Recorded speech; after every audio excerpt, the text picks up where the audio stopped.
Muy bien, entonces ahí hemos visto el estudio por segmentos, ¿no? Por segmentos. Luego tenemos acá la autorregulación renal. ¿A qué se refiere la autorregulación renal? A que la presión arterial media, miren acá abajo en este gráfico, la presión arterial media puede variar, y como tú puedes ver acá, la tasa de filtración glomerular o el flujo plasmático renal, o si quieres llamarlo flujo sanguíneo renal, cualquiera de los tres parámetros que hemos hablado, ¿no? Flujo sanguíneo, flujo plasmático, tasa de filtración, están relacionados. Se van a mantener constantes en una cierta variación de la presión arterial. Miren, la presión arterial media puede variar de 80 a 180, pero miren cómo se van a mantener estas variables. Constantes, se mantienen constantes. A pesar que la presión ha variado, la tasa de filtración, el flujo sanguíneo, el flujo plasmático se mantienen constantes. Ya obviamente cuando cae mucho la presión arterial media ya va a haber falla renal, pues, ¿no? Le va a llegar menos sangre al riñón, porque recuerden que el riñón no es un órgano vital, no es como el cerebro, el corazón, ¿no? Que siempre hay que mantener su flujo. Ya si cae por debajo, ya obviamente estos parámetros van a disminuir. Entonces, a eso se conoce con el nombre de autorregulación. Autorregulación, ¿por qué? Porque el riñón tiene toda esta ventana para conservar su flujo, siempre en cuando la presión arterial media esté entre 80 y 180. Ahí conserva su flujo. ¿Y cómo regula eso? Mediante la formación de sustancias vasoconstrictoras y vasodilatadoras, ¿no? Entonces, vasodilatadoras, ¿de quién? De la arteriola aferente, ¿no? O vasoconstrictoras de la arteriola eferente, ¿no? Entonces yo abro la arteriola aferente, ¿no es cierto? Y le va a llegar más sangre, perdón, al riñón, y el riñón filtra más. O puedo cerrar la eferente, de tal manera que retengo más sangre en el glomérulo y la tasa de filtración aumenta.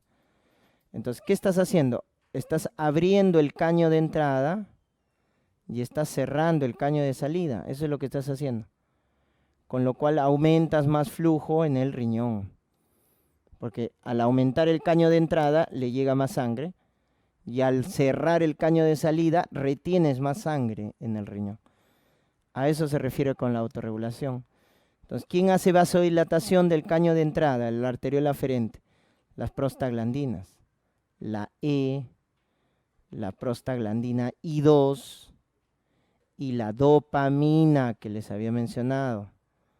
Porque la dopamina dilata la arteriola aferente. Por eso le dábamos en falla renal, ¿no? Paciente chocado con falla renal, dopamina.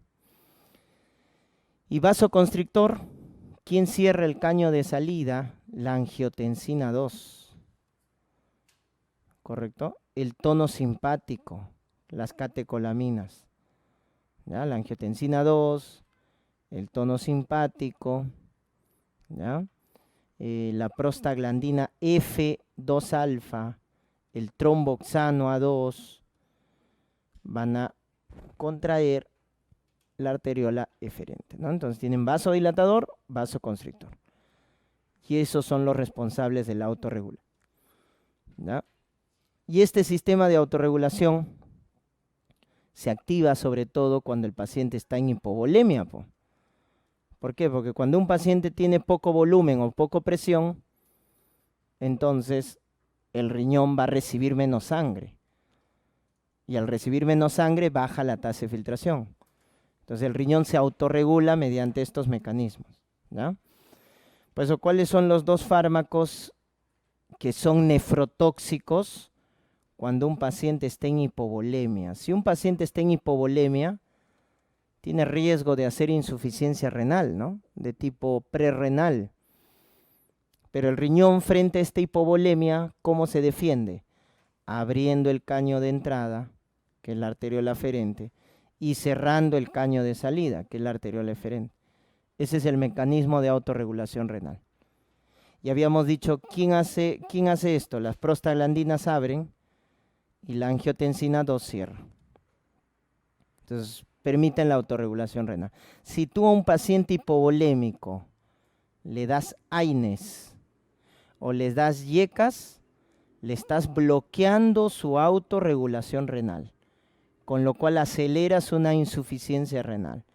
Por lo tanto, si tenemos un paciente hipovolémico, no puedes dar AINES ni tampoco los famosos IECAS, porque estos van a bloquear la autorregulación renal y por lo tanto van a precipitar la disminución de la tasa de filtración glomerular.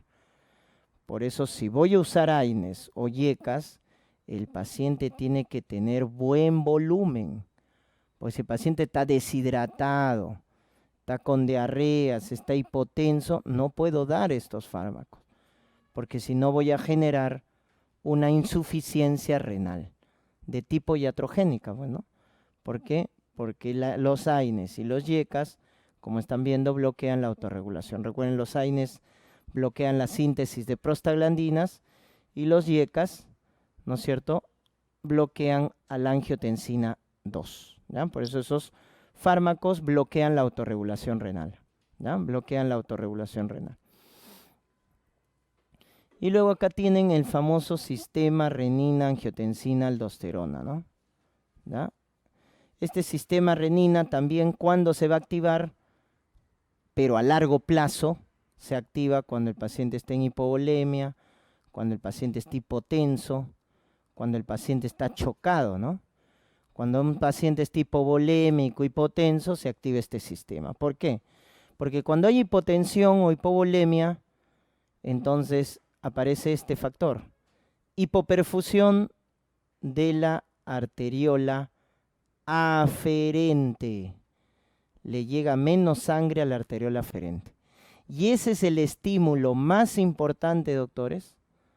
¿Para qué? Para que las células yuxtaglomerulares, ahí están, que están relacionadas a la arteriola aferente, por eso están pegadas a la arteriola aferente, porque estas células yuxtaglomerulares, también llamadas células granulares, porque tienen, miren, los gránulos, tienen gránulos, ¿no?, que almacenan renina. Entonces, estas células, al ver que a la arteriola aferente le está llegando menos flujo, estas células se activan. ¿Y qué van a producir? Van a producir renina. Las células yuxtaglomerulares producen renina. ¿Y cuál es su principal estímulo? La hipoperfusión de la arteriola aferente. Ese es el principal estímulo. Segundo estímulo, esto de acá. La mácula densa es el segundo estímulo.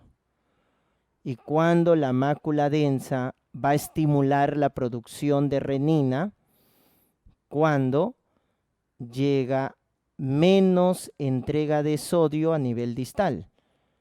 Cuando hay menos entrega de sodio a nivel distal, quiere decir que el riñón ha filtrado menos sodio.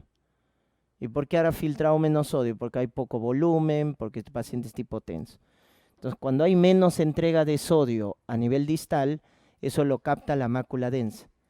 Y la mácula densa le dice, miren, ahí está la flecha de color negro.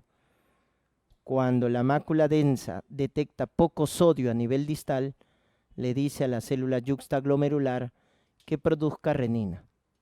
Entonces es el segundo estímulo. Entonces, ¿cuál es el estímulo más importante para producir renina? La hipoperfusión de la arteriola aferente. Ese es el más importante. Segundo, mácula densa.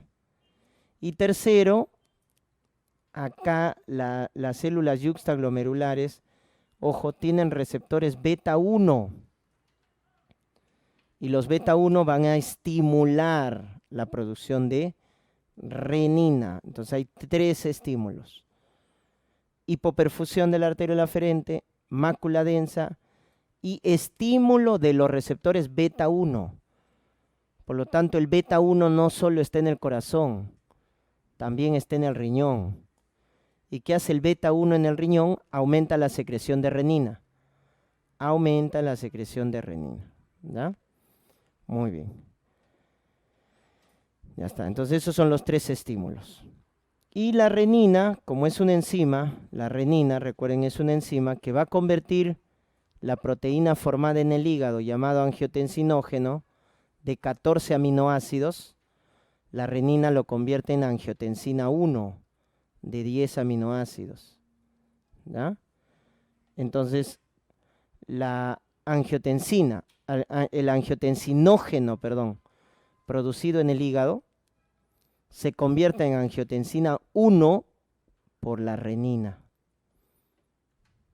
Luego la angiotensina 1 se convierte en angiotensina 2, que es un octapéptido, miren, este es el metabolito activo, la angiotensina 2, que es un octapéptido, tiene 8 aminoácidos. ¿Y qué enzima convierte eso? La ECA, la enzima convertidora de angiotensina, que antes se decía que lo producía solo el endotelio de las venas pulmonares. Pero actualmente se sabe que la ECA lo produce el endotelio de arterias y venas. El endotelio de arterias y venas tienen la capacidad de producir ECA, no solo de las venas pulmonares. Entonces, por eso el concepto acá de la enzima convertidora de angiotensina se ha generalizado. En cambio, la renina lo produce la célula yuxtaglomerular, ¿no?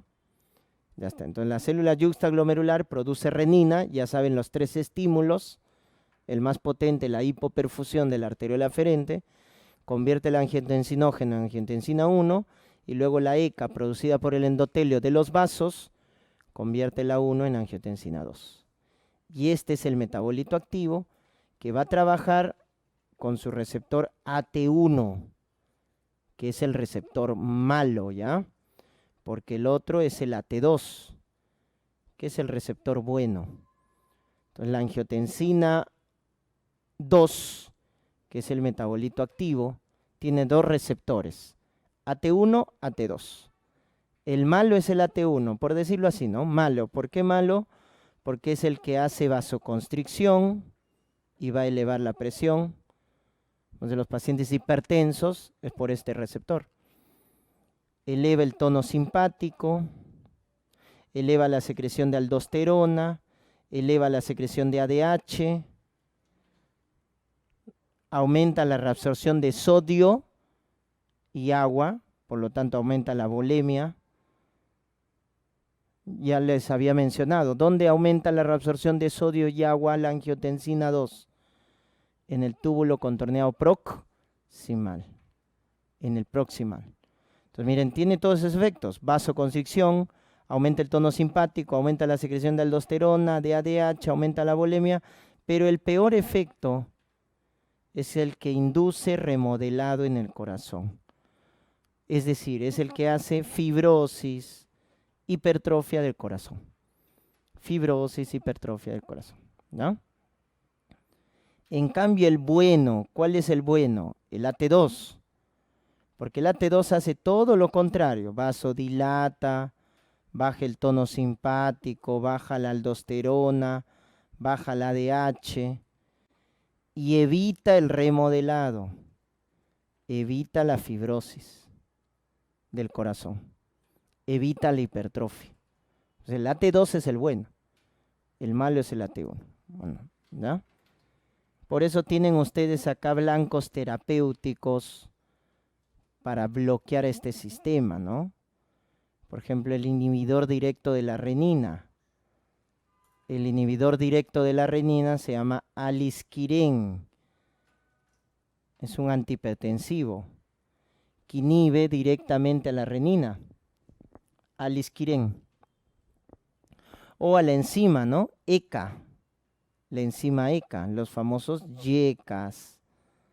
Inhibidores de la enzima convertidora. Captopril, enalapril, lisinopril.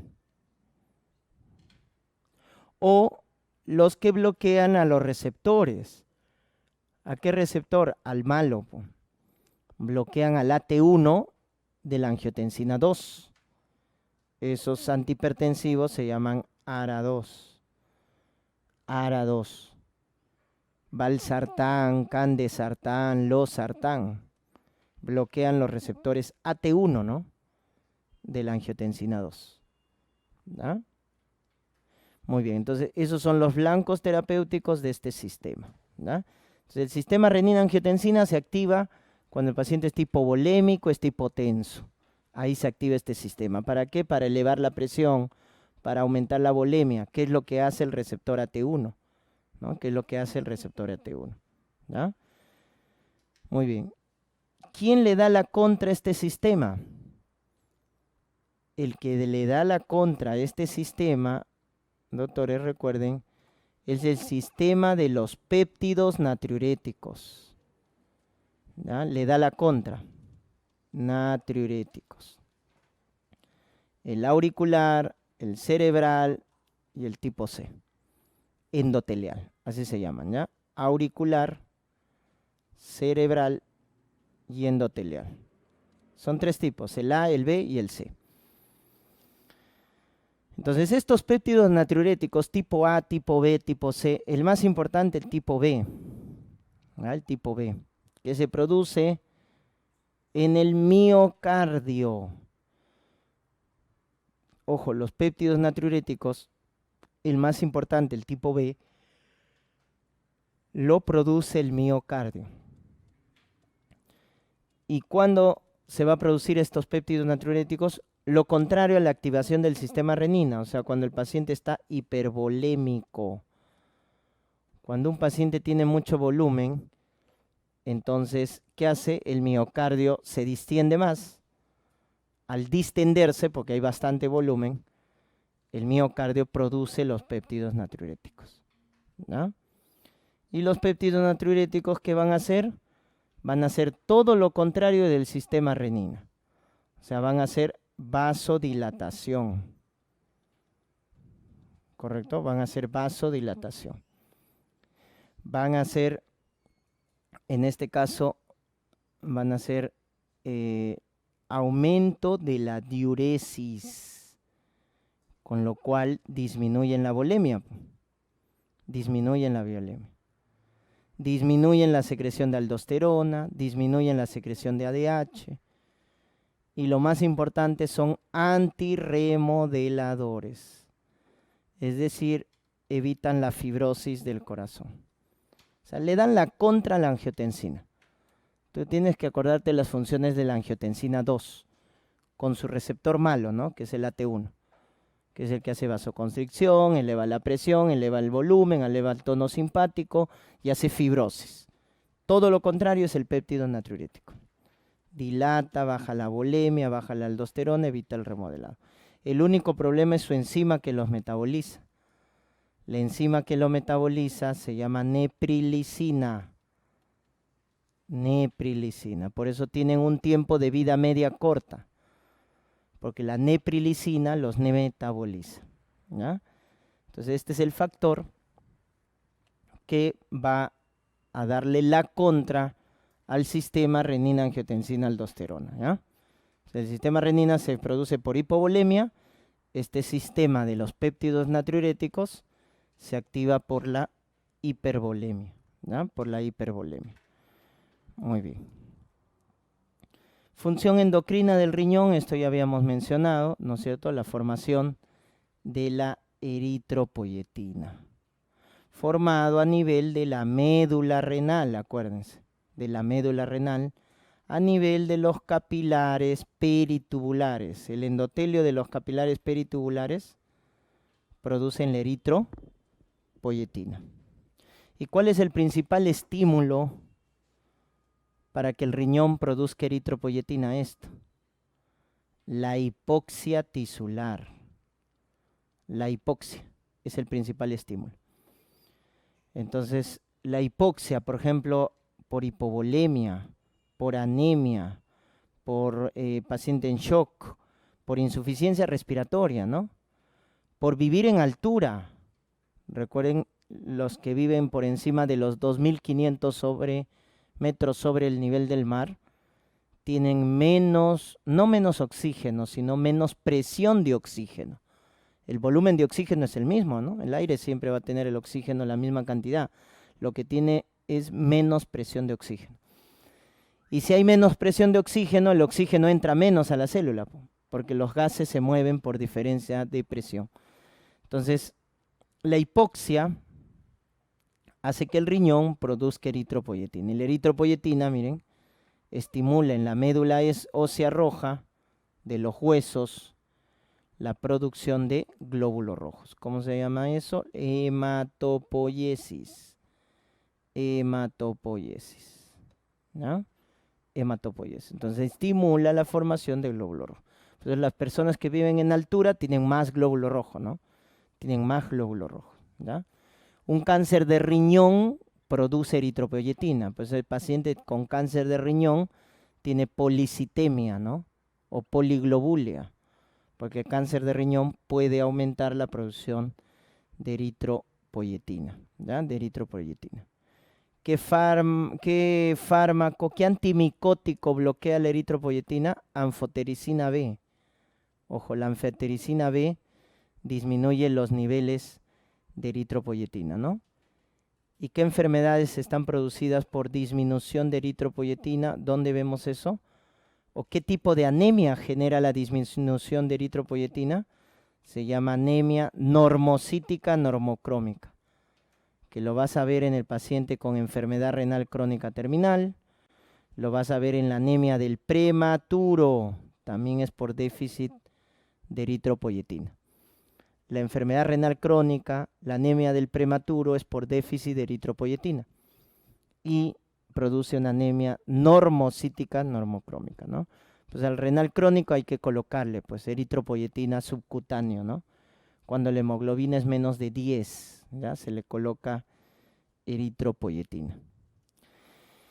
Y la vitamina D, que se forma en la piel, ¿no? En la piel por los rayos ultravioletas, el colesterol va a dar origen a la vitamina D, al llamado colecalciferol, ¿no? También vitamina D o colecalciferol, ¿ya? Que como les había mencionado, se tiene que activar. Primero se activa en el hígado, luego se activa en el riñón, ¿ya? Primero en el hígado, luego en el riñón. Miren, en el hígado se hidroxila en el carbono 25. Luego en el riñón ya se hidroxila en el carbono 1. Entonces, el hígado es el primero en activar, en el carbono 25. Y luego ya el riñón en el carbono 1, formándose al final el 1,25 dihidroxicolecalciferol, que viene a ser la vitamina D activa, conocida con el nombre de calcitriol. Calcitriol, la vitamina D activa, ¿no? Que viene a ser calcitriol. Entonces, acá que te pueden preguntar, por eso un paciente con falla renal crónica tiene déficit de calcitriol, porque no puede activar a la vitamina D. ¿Ya? Pues el paciente hace hipocalcemia, ¿no? Porque no reabsorbe calcio. Hace hipocalcemia y eso genera en el paciente con falla renal un hiperparatiroidismo secundario. Porque si no hay calcio, la hormona que va a aumentar es la PTH. Y eso hace el paciente renal crónico, ¿no? Un hiperparatiroidismo secundario, debido a la deficiencia de calcio producido por la falta de activación de vitamina D. Porque ¿qué hace la vitamina D? El calcitrol aumenta la absorción intestinal de calcio, aumenta la absorción a nivel renal, ¿no es cierto?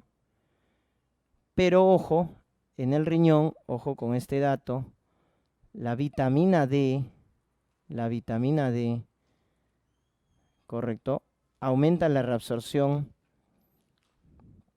diferente en el intestino y en el riñón. Es decir, la vitamina D activa, aumenta la absorción de calcio y de fosfato a nivel intestinal. En ambos casos aumenta la absorción, ¿no es cierto?, de calcio y de fosfato. Y en el riñón, la vitamina D, ¿no es cierto?, activa también lo que es la reabsorción de calcio hacia la sangre, ¿no? Reabsorción de calcio hacia la sangre. Entonces, aumenta la reabsorción de calcio a la sangre. pero bloquea la reabsorción de fosfato, es decir, la vitamina D hace que se elimine más fosfato por la orina, porque acá sí bloquea la reabsorción de fosfato. Entonces, cuando uno consume vitamina D, hace una sobrecarga de calcio y sobrecarga de fosfato, ¿no? Cuando uno consume vitamina D, hace sobrecarga de calcio y fosfato. Pero en el riñón, la vitamina D hace que se absorba calcio y que se elimine ese exceso de fosfato. O sea, hace una fosfaturia, ¿no? Entonces, eso a nivel de lo que viene a ser la función endocrina. Y para terminar, vamos a ver la función del equilibrio ácido-base, ¿ya? En el cual, como les había comentado, dependiendo de lo que se presenta en la sangre, el riñón va a regular, ¿no? Entonces, normalmente hay una sobrecarga de ácido diaria, ¿ya? Entonces, como hay una sobrecarga de ácido diaria, se activan los mecanismos compensatorios. ¿Ya? Entonces, hay más sobrecarga de protones. Entonces, frente a ellos se activan los mecanismos compensatorios. Uno de ellos es el riñón, pero recuérdense que a nivel de la sangre ya tenemos reguladores, ¿no? Los famosos buffer o tampones. Los buffer, por ejemplo, a nivel sanguíneo, el más importante es el bicarbonato, ¿no? A nivel sanguíneo, el bicarbonato, ¿no? O a nivel intracelular, las proteínas. ¿Ya? Entonces, si te dicen el principal buffer a nivel sanguíneo, extracelular, el bicarbonato, intracelular, las proteínas. ¿Ya? Estos son los principales buffer a nivel sanguíneo. ¿Ya? Luego, ¿quién está? El pulmón y luego está el riñón. El pulmón elimina ácidos volátiles. En cambio, el riñón elimina ácidos no volátiles. Y ese sería más o menos el resumen de cómo, de manera general, se regula la sobrecarga de ácido diaria, ¿no? Tenemos los buffers y luego el pulmón y el riñón, ¿ya? Que regulan la sobrecarga de ácido. Muy bien, entonces en el túbulo contorneado proximal, miren, habíamos visto ya una función. En el túbulo contorneado proximal, debido a la presencia de esta enzima, ahí está, miren, la anhidrasa carbónica, es como se puede favorecer, ¿qué cosa? La reabsorción de bicarbonato. Mediante esta enzima llamada anhidrasa carbónica, se reabsorbe bicarbonato. Entonces, el túbulo contorneado proximal reabsorbe bicarbonato. Y con eso regulamos lo que viene a ser la sobrecarga de ácido, ¿no? También se reabsorbe bicarbonato a nivel de la rama ascendente gruesa. También pueden ver ahí la acción de la anhidrasa carbónica y se reabsorbe bicarbonato. O sea, normalmente estamos reabsorbiendo bicarbonatos tanto en el túbulo contorneado proximal como la rama ascendente gruesa, ¿no?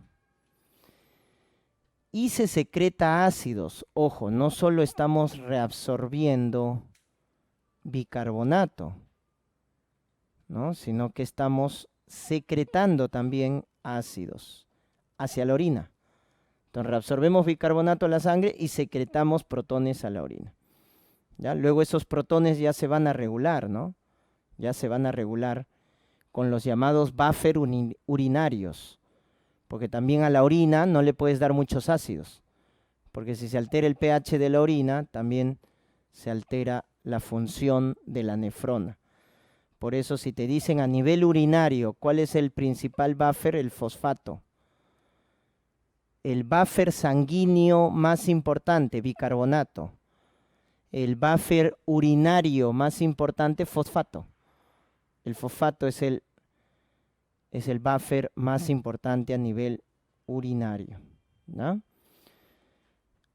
Y acá están las llamadas células intercaladas que les había comentado, ¿no? La tipo A o tipo alfa y la tipo B o beta, ¿no?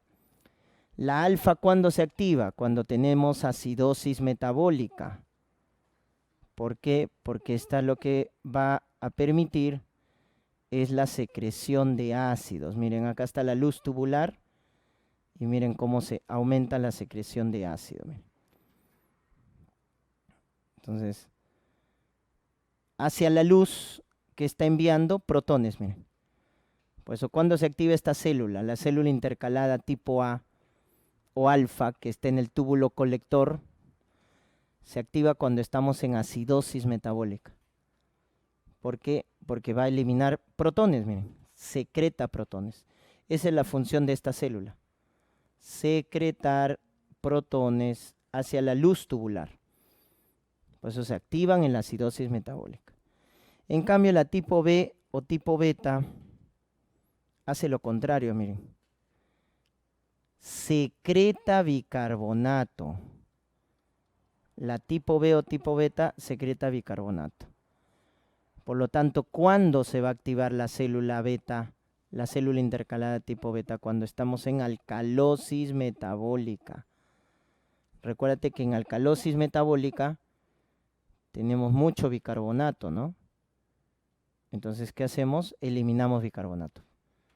Entonces, estas células se van a activar de acuerdo al estado en el cual nos encontramos, ¿no?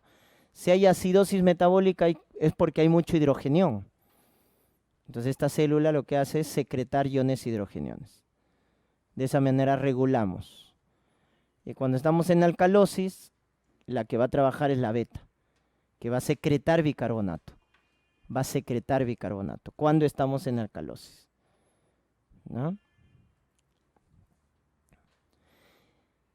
Y como les había mencionado, constantemente hay hacia la luz, ¿no?, del túbulo, es decir, hacia la orina, constantemente se está eliminando iones hidrógenos. Por eso entonces tiene que haber tampones o buffer a nivel de la orina, porque constantemente estoy eliminando ácidos. Entonces, uno de esos buffer habíamos mencionado es el bicarbonato, otro es el fosfato, otro es el amonio o amoníaco. Miren, esos son los 3 buffer urinarios. Como estoy secretando protones a la orina, no puedo dejar esos protones libres porque altera el pH de la orina y se anula la función de las células tubulares. Entonces tienen que haber reguladores a nivel urinario. ¿Cuáles son los buffer urinarios? Bicarbonato, fosfato, amoníaco. ¿Cuál es el más importante? Fosfato. En la sangre es bicarbonato. En la orina es fosfato. ¿Ya? Entonces ahí tienes bicarbonato, fosfato, amoníaco. Miren, acá está como el principal tampón, miren, de la orina es el fosfato. El principal tampón. Entonces miren cómo eliminamos acá iones hidrogeniones y el fosfato se encarga de neutralizarlo, ¿no? ¿Por qué? Porque va a adherir iones hidrogeniones. ¿Ya? Entonces el fosfato es el principal buffer urinario. Es el principal buffer urinario. Porque neutraliza, ¿no?, la sobrecarga de ácido a nivel de la luz tubular. Y el otro es el amonio. El amonio también es importante como buffer en la orina. Y acá vamos a ver, ¿no es cierto?, cómo el amonio se forma a partir de un aminoácido, que es la llamada glutamina. Entonces, cuando estamos en acidosis metabólica, ¿qué va a hacer el riñón? Va a secretar iones hidrogeniones hacia la luz tubular, es decir, hacia la orina, pues, ¿no? Cuando tenemos acidosis metabólica, lo que hace el riñón es secretar hacia la luz de la orina más iones protones. Y como estoy eliminando bastantes iones hidrogeniones, el buffer bicarbonato, el buffer fosfato se van consumiendo. Y cuando ya se consumen, entonces aparece el ion amonio. Pero el amonio, miren de dónde se forma, de la glutamina. Es decir, ¿quién activa el metabolismo de la glutamina? La llamada glutaminasa, la acidosis metabólica. activa la glutaminasa, que va a degradar a la glutamina y va a producir 2 amonios. Y estos amonios son los que van a neutralizar la sobrecarga de ácido en la luz tubular. Entonces recuerden que se sintetizan a partir de glutamina. Cuando aumente el metabolismo de la glutamina, cuando hay acidosis metabólica, aumentamos el metabolismo de la glutamina. ¿Para qué? Para que produzca amonio, y este amonio neutraliza los protones que se van a secretar hacia la orina. Esto es conocido con el nombre de acidez titulable, ¿no? La acidez titulable, ¿ya? Cuando el amonio neutraliza. Por eso hay 3 buffer urinarios: bicarbonato, fosfato y amonio. El más importante, el fosfato. Pero el amonio también participa cuando ya se satura o se gasta el fosfato, ¿ya? ¿Y de dónde deriva? Del metabolismo de la glutamina, ¿ya? De la glutamina. Muy bien, de esa manera entonces se regula el pH, ¿ya? A nivel urinario. Bien, doctores, ahí nos vamos a quedar, ¿ya?